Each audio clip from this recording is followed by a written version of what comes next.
9월 11일 9시 기도회 시작하도록 하겠습니다. 조급함을 치유하라는 제목으로 출애굽기 32장 말씀을 가지고 같이 나누려고 합니다.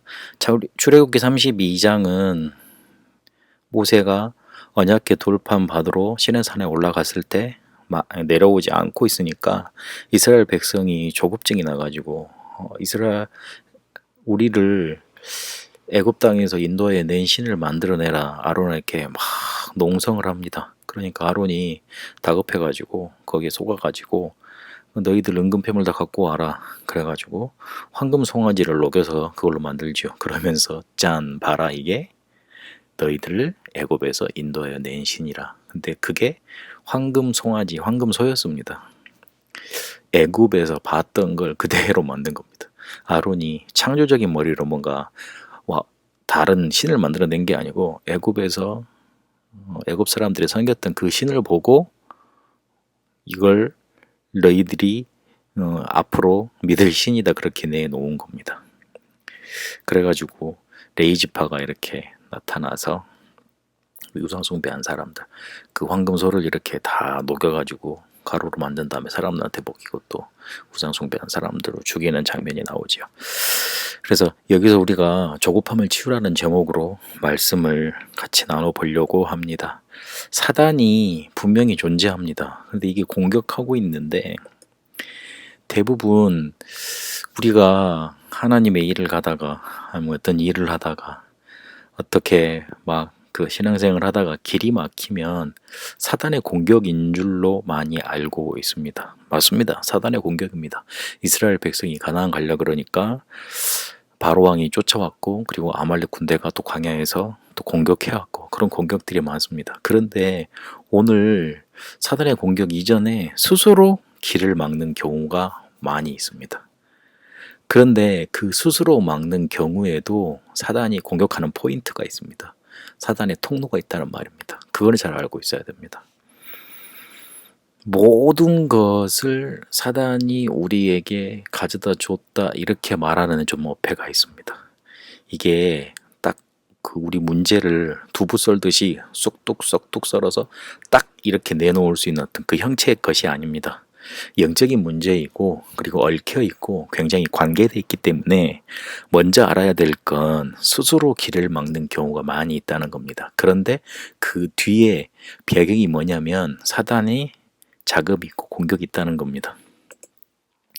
사단이 어떤 전략을 쓰냐면 좋은 것을 가져다 주는 것 같지만 결국은 틀린 것으로 멸망하게 만듭니다. 사람들한테 종교 가져다 주죠. 종교는 좋은 겁니다. 종교가 없으면 이 세상 완전히 저주지향으로 완전 몰락해버릴 겁니다. 그러나 결국 그게 구원을 막고 영적인 문제를 치유하지 못하는 틀린 것입니다. 이 사단이 공격하는 포인트가 있는데 결국 우리의 조급증을 유도하고, 그래서 판단을 딱 막아버려서 착각하게 만들어서 틀린 길로 딱 인도를 합니다. 그리고 가장 활용하는 게 뭐냐면 과거의 습관입니다. 과거에 우리가 해왔던 그런 뭔가를 실패했던 그런 틀입니다. 오늘 그 아론이 다른 거 창조해서 만들어낸 게 아니고 애굽에서 그래 저기 신이라고 애굽 사람들이 부르더라, 그걸 만들어냈다니까요. 우리의 과거의 잘못된 습관들, 틀린 것들, 그런 생각들을 딱 사로잡습니다. 그래서 사단의 공격 포인트를 알고 전략을 알고, 그리고 스스로 무너지지 않고 우리가 이거를 해결하고 하나님께서 원하시는 길을 가는 방법을 알아야 되겠습니다. 모세가 오늘 이 문제를 어떻게 해결했는가 오늘 보고 우리도 언약으로 붙잡고 우리에게 다가오는 사단의 공격, 우리 안에 있는 문제들 어떻게 치유받을 것인가 언약을 붙잡아야 되겠습니다. 제일 첫 번째는 하나님의 언약을 붙잡아야 됩니다. 크든 작든, 큰 문제든 작은 문제든, 내가 큰 실수를 했든 작은 실수를 했든, 내가 정말 잘못을 했든 제일 첫 번째는 언약을 잡는 겁니다. 그래야지만 흑암에서 빠져나오게 돼 있습니다. 흑암에 잡혀 있는데 회개를 많이 해본들, 잘못을 뉘우쳐본들 다 원상태로 다시 돌아간다니까요. 신앙인한테는 하나님의 은혜가 먼저지, 미안하지만 잘못을 뉘우치고 뭔가 이렇게 막 고치려고 개선하고 노력하는 게 먼저 아닙니다. 먼저는 하나님의 언약, 복음을 붙잡는 겁니다. 빛을 붙잡는 겁니다. 그래야지만 이 흑암에서 먼저 해방되게 되어 있습니다. 흑암한테서 빠져나와야지만 일 시작이 되고 언약의 여정이 시작이 되는 겁니다. 아직 이스라엘 백성이 애굽에 아직 갇혀 있는데 무슨 일이 됐었겠어요? 안 되는 겁니다. 하나님 우리를 그렇게 부르시지 않으셨기 때문에 언약부터 붙잡아야 됩니다. 오늘 모세가 언약부터 붙잡고 그리고 그 언약대로 하나님께 기도하는 장면이 나옵니다. 이 언약을 붙잡았으면 그 언약을 붙잡고 기도하면 됩니다. 오늘 아브라함과 이삭과 이스라엘에게 맹세하신 거 기억해 주십시오. 그러면서 기도합니다. 언약을 붙잡고 기도하면 흑암이 결박되게 되어 있습니다. 그때 사단의 활동이 결박되는 겁니다. 그리고 중요한 건 그 뒤에 자기의 책임으로 돌렸습니다. 자기 탓이라고 돌렸습니다. 자기한테 책임을 물러달라고 모세는 하나님께 기도했습니다.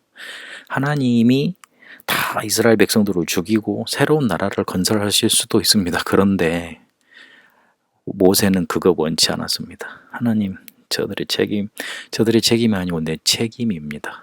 바른 지도자죠. 우리가 회개하면 하나님은 뜻을 돌이키시고 그리고 흑암은 무릎을 꿇습니다. 사단이 옆에서 지켜보고 있습니다. 우리가 어떤 결정을 하고 어떻게 하는지.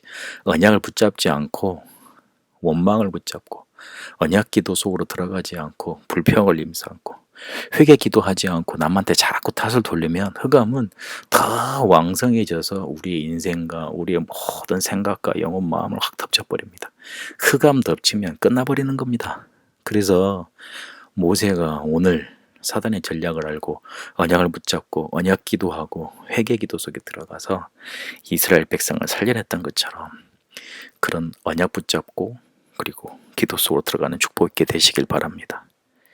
사단에게 수십 년 동안 묶여서 살아왔기 때문에 금방 치유되지 못합니다. 그런 사람들이 교회에 와 있기 때문에 기다려주고 또 기다려줘야 됩니다. 혹시 자녀들도 잘못된 길로 가고 있다면 저주부터 하지 마시고 아유 너는 안 되는 놈이야 그렇게 단정 짓지 마시고 하나님이 너와 함께 하신다. 너는 아닌데 네가 진정 원하는 건 하나님과 함께하는 축복을 누리고 싶을 건데 네 마음은 본심이 그게 아닐 건데 그렇게만 말해줘도 됩니다. 그 아이에게 맞는 말은 아닐지 몰라도 그 아이가 무시할지 몰라도 그 아이를 살리는 말이 됩니다. 흑암에 사단의 전략을 하시고 공격 포인트를 하시고 해방시키는 언약 전달자로 서게 되시길 바랍니다. 살아계신 하나님 감사합니다. 이스라엘이 우상 섬기는 선택을 했을 때 모세는 언약을 붙잡고 언약 기도 속으로 들어가 자기의 책임이라며 생명건 기도를 했던 것처럼 우리에게도 사람을 기다리고 우리의 조급증을 치유하고 교회와 세상을 치유하는 결단 있는 언약 기도가 우리에게 시작되게 하여 주옵소서. 그래서 사람을 살려주고 흑암을 해방시켜주고 흑암을 결박시키고 흑암을 무릎 꿇는 응답 누리게 하여 주옵소서. 살아계신 우리 주 예수 그리스도 이름으로 기도합니다. 아멘.